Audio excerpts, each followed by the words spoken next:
और ये जो जजेस हजरात की तनख्वाहों में, अलाउंसेस में और काफ़ी अमले की जो इजाफा हुआ है, वो भी आपके ख्याल में वक्त की ऐन ज़रूरत थी या हुकूमत की तरफ से एक हरबा था?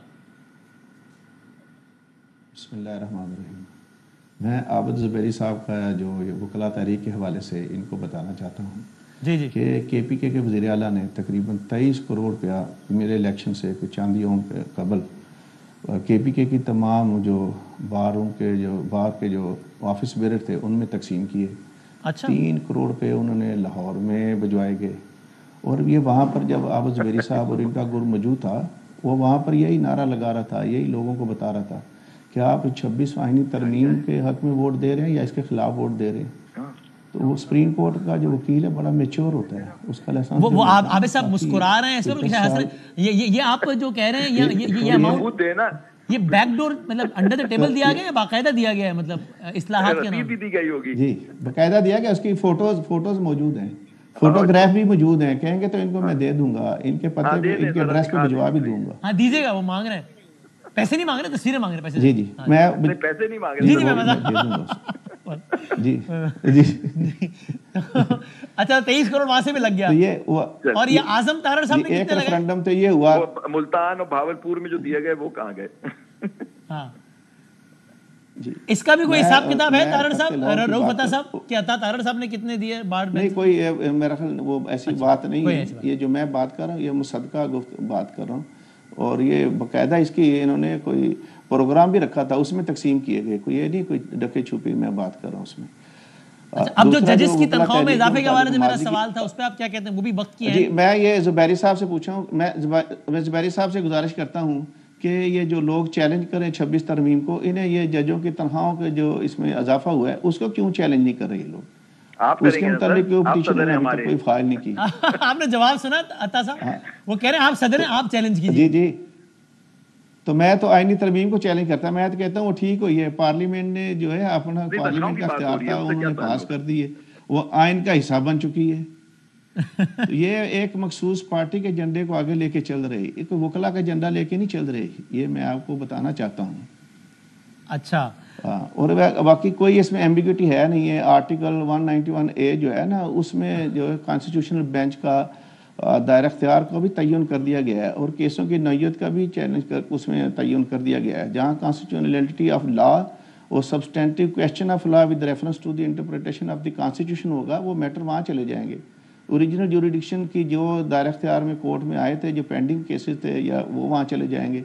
जो अपील्स हैं, जो एप्लीकेशन है या रिव्यू एप्लीकेशन है with reference to the enforcement of the fundamental rights हैं, या किसी ऐसी हाई कोर्ट की अदालतों ने ऐसे फैसला जात किए हैं जिसके अंदर जो है कोई आइन की तशरीह होना बाकी, उन तशरीह करनी ज़रूरी है, वो भी मामला तो वहाँ चले जाएंगे।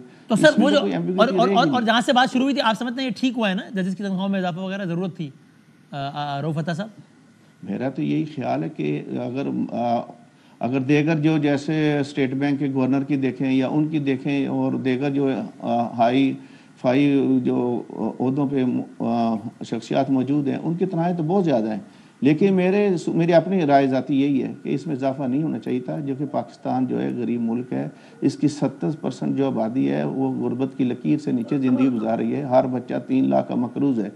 तो मेरा ख्याल ये जजों को भी आला ज़र्फ़ी का मुजाहरा करना चाहिए और इसको कबूल नहीं करना चाहिए। उन्होंने तो स्टेटमेंट दे दिया है ज़ुबैरी साहब। आप इस मामले पे कह रहे हैं कि ये चैलेंज करें, और जो दूसरे मामले में जिस पे वो तारीफ कर रहे हैं 26 तरमीम, उस पर आप इनकी अतात नहीं कर रहे अपने सदर की। खैर आप बताइए, जजेस की तनख्वाह में इजाफा अच्छी बात है या बुरा अमल हुआ है आबिद ज़ुबैरी साहब? देखिए बिल्कुल, देखिए तनख्वाह का आप देखिए, अगर तनख्वाह का नॉर्मल कोर्स में बढ़ती हैं तनख्वाहें तो वो सही है, लेकिन जैसे सदर साहब ने कहा कि इस हालात में जो मुल्क जिस हालात से गुजरा, लेकिन आपको उसको टाइन करेंगे। अब आपको सदर साहब का एक बयान मिल गया, आपने इसी को पीटना लेंगे कि मैं नहीं, हमारा सदर कह रहा है कि तनख्वाहें गलत बढ़ी है। नहीं, मैं उसकी बात नहीं कर रहा, मैं तो इसके भी खिलाफ हूँ, क्योंकि देखिए जो हालात है उसको देखिए, मैं उसकी और बात कर रहा हूँ कि ये तनख्वाहें बढ़ाना, जब 26वीं तरमीम कह दे के जजों की पावर्स को क्लिप कर दिया, जुडिशरी को बिल्कुल अपने ताबे कर दिया, ये इस वक्त तनख्वाहें बढ़ाने का मतलब क्या था?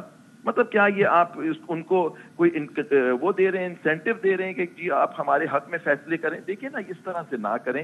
कि देखिए जो तरमीम के हम खिलाफ हैं, किसी पॉलिटिकल पार्टी का एजेंडा नहीं है, हमारा तो पॉलिटिकल पार्टी से नहीं। आप तो खैर, आज मैं एक प्रोग्राम में था तो एक JUI साहब ने कहा कि आप तो माशाल्लाह से सदर साहब हमारे उनके पार्टी के थे, ये मुझे आज पता लगा।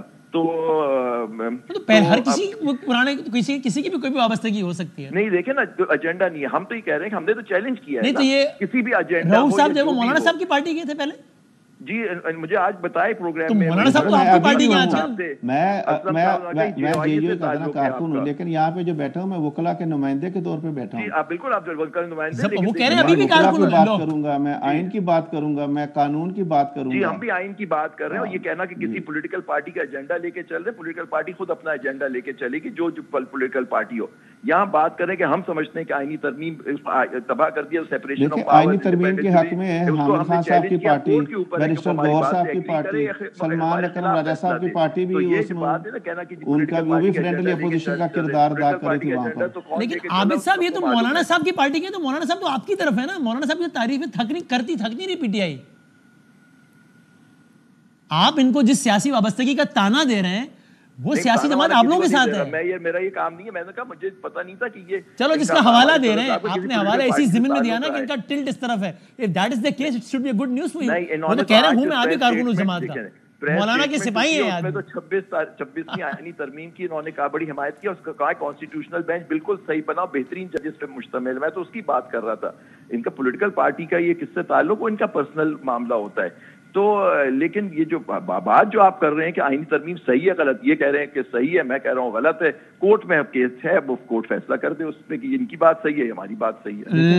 देखो 239 के तहत, आर्टिकल 239 के तहत पार्लियामेंट का अख्तियार था, उन्होंने तो थर्ड मेजॉरिटी से पास कर ली, वो आइन का हिस्सा बन गई, उस पर अमल दरामद भी शुरू हो गया।